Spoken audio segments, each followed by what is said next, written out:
बिस्मिल्लाहिर्रहमानिर्रहीम। अस्सलामु अलैकुम वरहमतुल्लाहि वबरकातुहू। उम्मीद करती हूँ कि तमाम देखने वाले खैर वाफियत से होंगे, अल्लाह ताला की रहमतों के साए में होंगे। तो मेरा उन्वान अहादीस नबी सल्लल्लाहु अलैहि वसल्लम मौजू चल रहा था बीमारियों का बयान, जिसका हवाला बुखारी शरीफ की किताब। तो आज की हदीस है कि सहाबी हज़रत अनस बिन मालिक रज़ियल्लाहु तआला अन्हु बयान करते हैं कि रसूलुल्लाह सल्लल्लाहु अलैहि वसल्लम ने फरमाया कि जब भी कोई शख्स मरीज़ हो या किसी तकलीफ़ में मुब्तला हो तो इस हाल में उसे मौत की तमन्ना नहीं करनी चाहिए, और अगर उसे मौत ही की तमन्ना करनी है तो उसे चाहिए कि वो ये कलिमात पढ़ ले,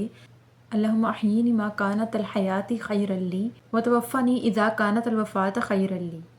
यानी ए अल्लाह, जब तक मेरी ज़िंदगी मेरे लिए बेहतर है मुझे ज़िंदा रख, और जब मेरी मौत बेहतर हो तो तू मुझे उठा ले।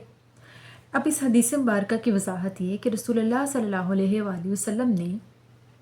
मरीज़ शख्स के बारे में कहा कि जब कोई किसी मर्ज़ में मुब्तला होता है और वो अपनी तकलीफ़, दर्द या मर्ज़ की इंतहा को पहुंच जाता है, और वो उस बेचैनी में, उस मुश्किल में आकर, चिड़चिड़ेपन में आकर जब वो ये कहता है कि या अल्लाह मुझे मौत दे, तो उसे ऐसे अल्फाज नहीं कहने चाहिए,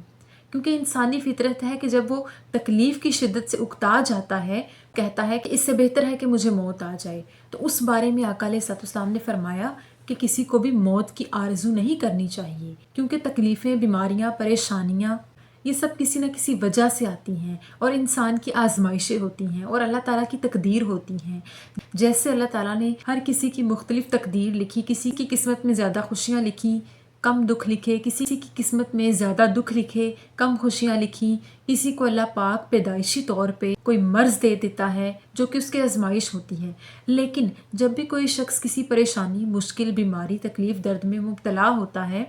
तो वो ये ज़रूर जान ले कि अल्लाह पाक ने उसके बदले में उसका अजर रखा है, उसके गुनाहों में कमी रखी है, और आखिरत में भी उसके लिए कोई ना कोई बदला है हर उस मर्ज़ के बारे में जो अल्लाह ने उसको आजमाइश के तौर पे इस दुनिया में दिया। तो जब भी कोई शख्स बीमार हो तो हमें चाहिए कि हम जब अपनी तकलीफ़ की इंतहा को पहुँचें, तकलीफ़ की शिद्दत हमें तंग करने लगे, तो हमें हरगिज़ ये नहीं कहना चाहिए कि हमें मौत आ जाए, बल्कि हमें ये कलिमात कहने चाहिए जो आका अलैहिस्सलाम ने एक दुआया तौर पे हमें इस हदीस मुबारक में बताया है। और अल्लाह पाक की रज़ा पर राज़ी रहना सीखें। ख़्वाह अल्लाह पाक बीमारी दे, सेहत दे, दौलत दे, रिस्क दे, कम दे या ज़्यादा दे, ये अल्लाह पाक की मर्ज़ी है। जो कोई भी शख्स अपनी जैसी भी ज़िंदगी जी रहा है वो सब अल्लाह ताला की तकदीर है। अल्लाह पाक ने अपनी मर्ज़ी से इस दुनिया में हर शख्स की तकदीर लिखी है, और बेशक बुरा वक्त आजमाइश होती है, उस पर भी सब्र व शुक्र करने का हुक्म दिया गया। ये चीज़ें हमारी ज़िंदगी में हमें सब्र व शुक्र सिखाने के लिए आती हैं, इसलिए नहीं आती कि हम तमाम ज़िंदगी अपने रब से दुनियावी ख्वाहिशात ही करते रहें कि अल्लाह पाक हमें रिस्क दे, माल दे, इज़्ज़त दे, शोहरत दे, दुनिया की हर चीज़ दे। ये ज़िंदगी नहीं है, बल्कि इस ज़िंदगी में अल्लाह पाक ने जिस किसी को जिस जिस कमी से महरूम रखा है वो इस बात को समझे कि अल्लाह पाक ने एक तो इसका दुनिया और आखिरत दोनों में बदला रखा है, और ये अल्लाह की रज़ा है,